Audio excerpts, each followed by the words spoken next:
दिनै जोंनि BSLA माने जोंनि BH कलेजनि जों बर' स्टुडेन्ट इउनियननि दिनै जोङो शिलंआव माने शिलंनि उमियामाव जों पिकनिकनि थाखाय जों रेडि जादों आरो दिनै बे बासजों दिनै फैगासिनो दङ जों दायो गुवाहाटीनि बे सांसारियाव जों दिनै दायो मोनफैबाय आरो जों दायो शिलंसिम रावना होनो थाखाय जों रेडि जाबाय आरो नोंथांमोननोबो आं बे शिलंनि गासै जि प्लेस मोजां जायगाफोरखौ आं नोंथांमोननो दिन्थिनो थाखाय सेस्था खालामगोन बेनिखायनो नोंथांमोनाबो आंनि बे भिडिअखौ जोबजासिम नायगोनखौ आं मिजिं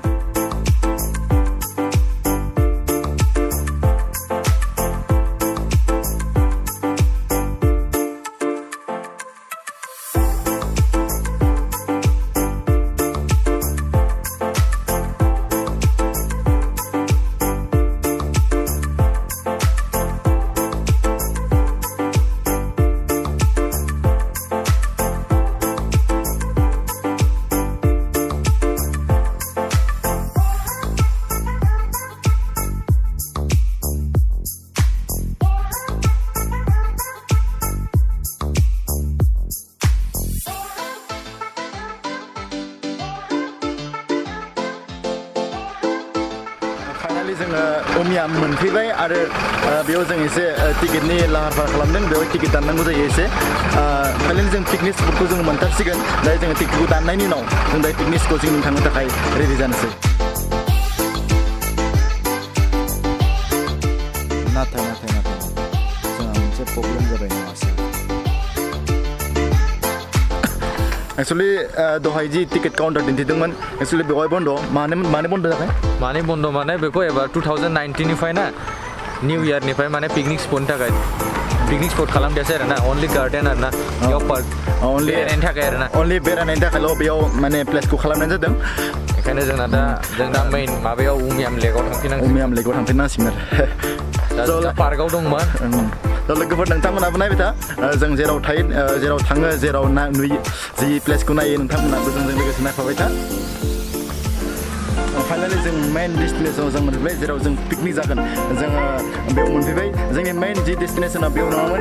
अर्किड लेक रिजर्टआवमोन खिन्थु जोंनिया बेवहाय हाबनो होनाया जि एन्ट्रि पिकनिक स्पटआ बन्द बेयाव स्पटआ बन्द जाबाय बेनिखायनो जों बेवहाय खाथियावनो जों जानोसै बेयाव माबोरै मोनदों जायगाखौ जायगाया बिउटिफुल सिनारि बिउटिफुल सरेम देखाय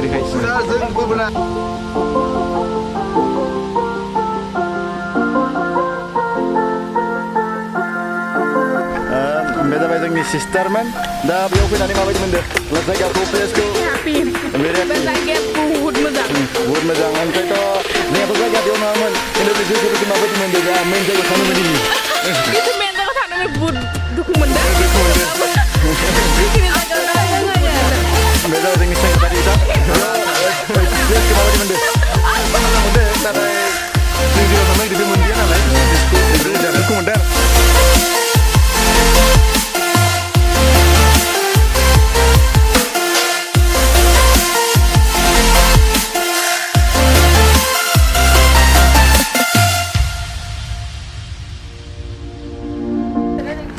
दायो जों पिकनिक स्पटआव जों हाबलांनोसै गाहायाव जों दा थांगासिनो नोंथांमोननोबो आं दिन्थिनो थाखाय सेस्था खालामगोन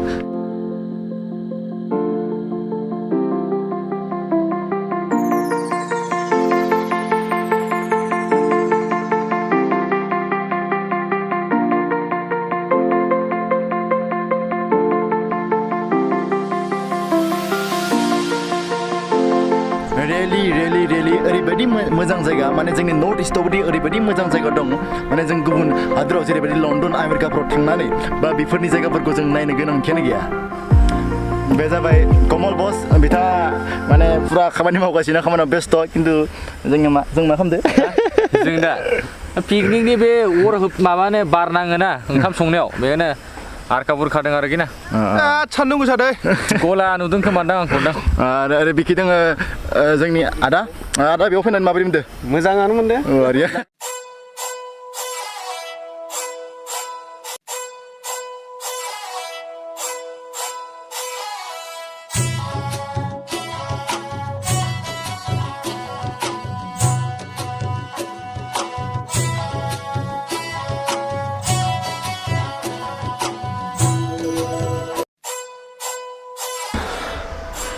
जेराव जों थांनो नागिरदोंमोन मेन जि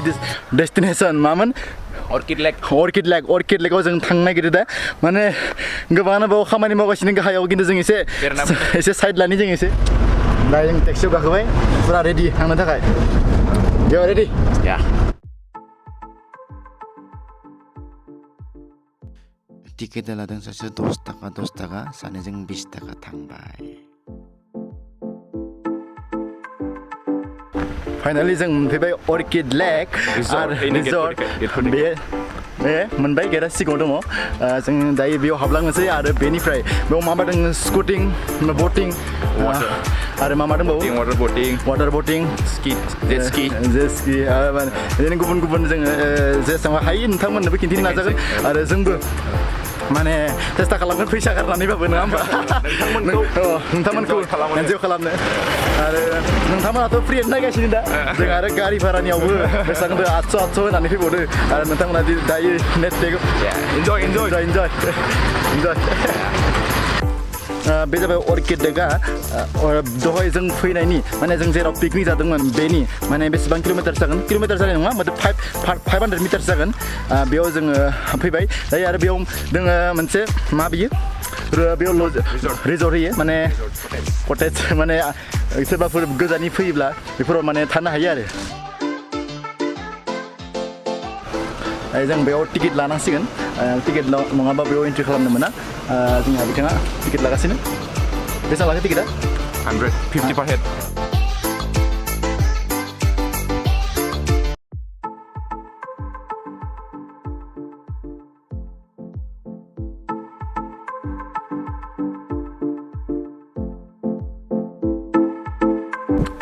A 2019 first picnic or first view. What a place!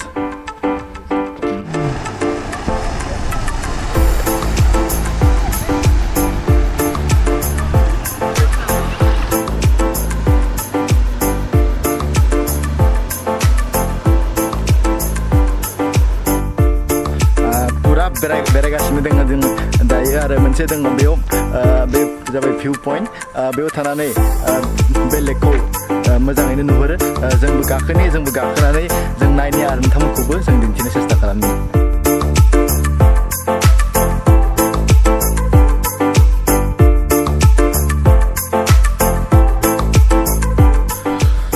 वाव नाइस मेच ओरैबायदि मोजां माने बेयाव थानानै माने ओरैबायदि बरिया गाहायाव थानाय जि लेकखौ नुहुरो बेनिफ्राय सि भिउखौ नाय जि मोजां कुल ब्रिज बारखादों गोसो गोजोनलायो नाइस बरिया ओरैबायदि थान्दा बार बारदों माने गोसोआ माने टेनसनाव थाबाबो माने माइन्डफ्रा एसे फ्रेश जालांगोन आरो ओरैबायदि गोसोखौ गोजोनग्लाय होनाय जायगा आरो ओरैबायदि नोंथांमोनाबो फैजागोन आरो एसे माने जायगाफ्रा एसे रमान्टिक जायगा बायदि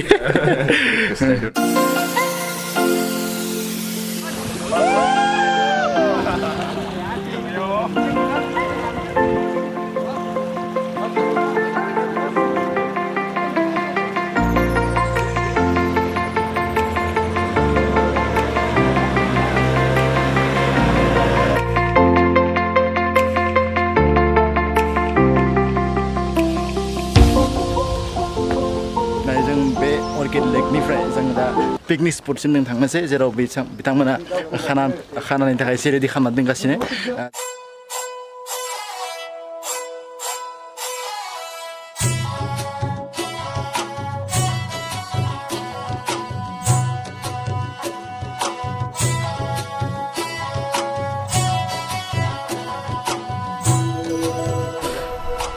फाइनाली जोंनि बे जानाय लोंनाय गासिबो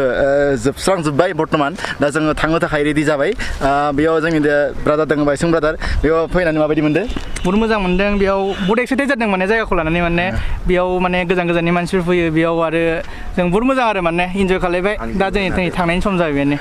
नोंसोरबो गायबा हायोबा फैदो बहुत मोजां जायगा बहुत मोजां बेहाय बहुत इन्टारेस्टिं आरो माने नोंथांमोनाबो जुदि मालाबा फैयोबा आरो शिलंफोर मालाबा फैफ्लाङोब्ला बे उमियाम लेकआव नोंथांमोना हाबलांबानो जाबाय माने खाना जायाब्लाबो खाना जानायनि पिकनिकनि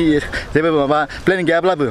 जुदि नोंथांमोना माब्लाबा फैनो गोसोब्ला बेयाव हाबनो हागोन जोबोद मोजां आरो नोंथांमोना जुदि आंनि भिडिअखौ दिनैनि बे भिडिअखौ मोजां मोनब्ला लाइक खालाम शेयार खालाम आरो मा खालामनांगोन साबस्क्राइब खालामनांगोन थेंक इउ